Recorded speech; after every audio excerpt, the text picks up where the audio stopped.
Hey there folks, today we are taking a look at Everdell, how to play, and if you stick around to the end, you're going to get some tips as well. If you do like this content, want to see more of it, or support me, do like and subscribe. It helps out a bunch. Let's go ahead and dive on into it. Alright, so for the setup of this game, there is a lot going on. You can see the tree right here. You can put that together. There are some notes in the instructions how to put that together. You're going to put that together and put it at the back over here. And then the cards, we're going to put the cards in right there, and then you're going to put 8 in the meadow. This is the meadow right here. You can see that labeled on the board, so we're going to put 8 just like so. Then cards, you're going to deal 5 to the first player. I've got 5 in my hand here. And then you're going to deal 6 to the second player, and so on. Each player following that's going to get 1 more. So that's the cards. Then the resources, we can see the wood spaces over here, so we'll put the wood up there. We can see the resin right here. These spaces get your resin, we'll put them there. We can see the stone right there, so we'll put stone there, and the berries over here, so we'll put those over there. So those are your resources. You also are going to have some of these components. You might not have the components like this. They're going to look the same, but they're not going to be the same material. These are some nice metal tokens because of the collector's edition, and these are some little wooden pieces instead of, you might just have cardboard, but it's not going to change the game. And then each player is going to choose one little set of meeples, and I believe that this is intended for the solo version. I don't know if that's in both or not, but you can play with it if you want. It's intended for the solo version, so you don't have to, and I don't know if it's meant to, but you certainly can. So if I wanted to be maybe these turtles over here, what we're going to do is we're going to take 2 to start out with, and then we're going to take the other 4, and they're actually going to all go up here. So you can see right there, we're going to get 1 right there, one in spring, 1 in summer, and then 2 in autumn right here. So here's how your meeples are going to be placed. And so at the beginning of the game, you're just going to start with the 2 meeples, and then later on in the game you're going to have more to select from. So everyone's going to go ahead and put their meeples up there like so.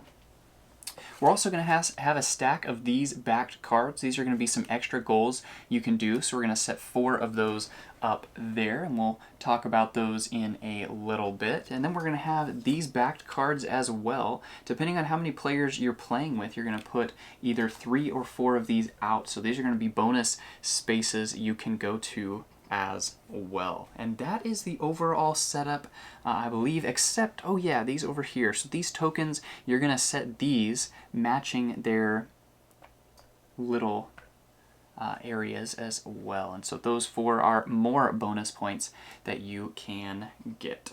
Alright, so let's talk about the actions that you can do during your turn. So there are 3 options of actions you can do. The first one is to place a meeple. So there's a bunch of spaces out on the board that have this little footprint icon. So you can place your meeple onto those footprint icons to do whatever that effect is. You can only do those effects when you put a meeple of your own meeple on those locations. So we can see there's one here, there's some on these special cards around the board, there's a bunch of just the regular ones to get resources right here, and then we've even got some bonus up here, some bonus effects, and then we've got these events down here as well. So lots of options, lots of places to put your meeples. One thing to be noted is that there are some spaces like this one that are completely enclosed, and there's others that have a little bit of a openness on the bottom. So you can see that one is open on the bottom.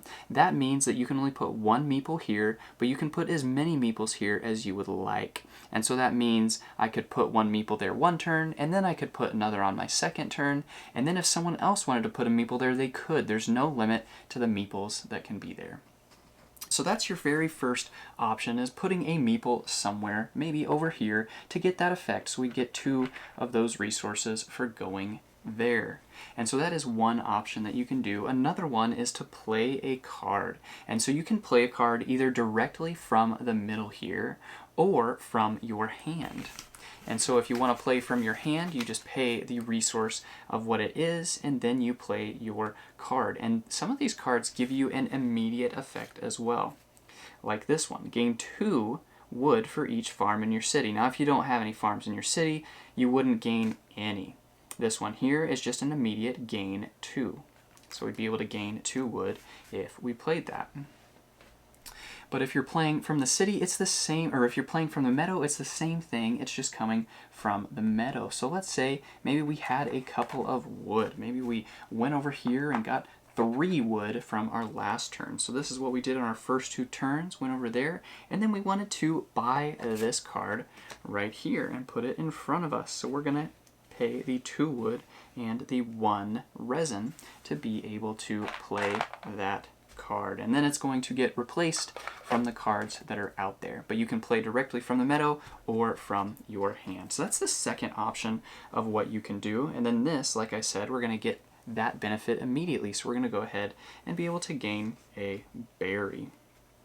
Very nice. Another thing to notice on the cards is this right here. So a lot of these cards on the bottom corner are going to have a word, a couple of words potentially. So this says husband, wife, and it's a slash. So those other cards, if we see those out there, we would actually get to play them for free. So on your turn, if there's a husband or wife out there, you could take it and put it in your city for free. Now what you have to do is take this little token and cover up that circle right there. You can only do this once during the game for this card. Now there's a bunch of these that have all of these different circles that you can connect and combine all these different things. This one right here is any critter. So there's a lot of really neat options out there. So that is something to be aware of and keep an eye open for.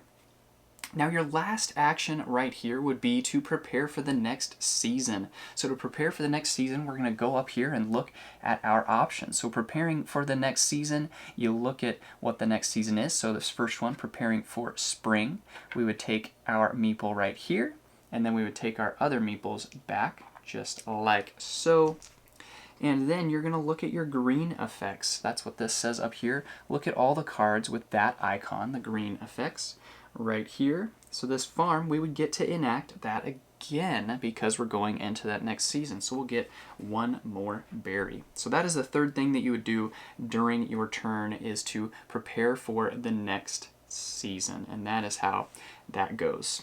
Now something to look on just at the card right here, you're going to have the cost up here, you're going to have the icon right there, which I'll mention in just a second, the importance of that, and then you're going to have this symbol right here, which is victory points at the end of the game. So these over here are going to be victory points. This is going to give you victory points at the end of the game as well. This is only open in autumn, so we'll talk about that in just a second.